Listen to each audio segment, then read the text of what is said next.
చూడొచ్చు, మున్సిపల్ ఎన్నికలు ముగిసేలోగా కేసీఆర్ను అరెస్ట్ చేసే దమ్ముందా? బీజేపీకి సీఎం రేవంత్ సవాల్ విసిరారు. బీఆర్ఎస్ నేతల నుంచి బీజేపీ నేతలకు లంచాలు, అందుకే 6 నెలలైన కాళేశ్వరంపై చర్యలు లేవని ప్రధాని మోడీనే నిలదీసి ఇంకా ఎందుకు జైల్లో వేయడం లేదు?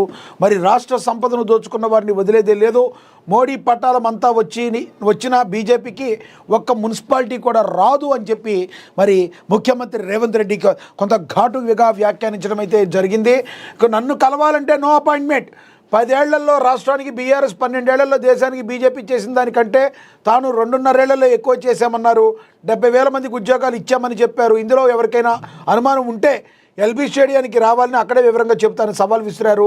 సన్న బియ్యం ఇస్తున్నాం, విద్యార్థులకు కాస్మోటిక్ ఛార్జీలు పెంచిన బ్రేక్ఫాస్ట్ స్కీములు తీసుకొచ్చాం, ఇంటిగ్రేటెడ్ స్కూల్స్ నిర్మిస్తున్నాం, రైతులకు ఉచిత కరెంట్, రైతు బీమా, రైతు భరోసా, రైతు రుణమాఫీ, వరికి 500 రూపాయల బోనస్, ఆర్టీసీ బస్సులో మహిళలకు ఉచిత ప్రయాణం, ఇందిరమ్మ ఇళ్ళు, ఇలా చెప్పుకుంటూ పోతే అనేక పనులు 2.5 ఏళ్లలో చేసి చూపించామని సీఎం రేవంత్ రెడ్డి మరొక్కసారి పునరుద్ఘాటించారు. దాని గురించే ప్రచురించడం జరిగింది.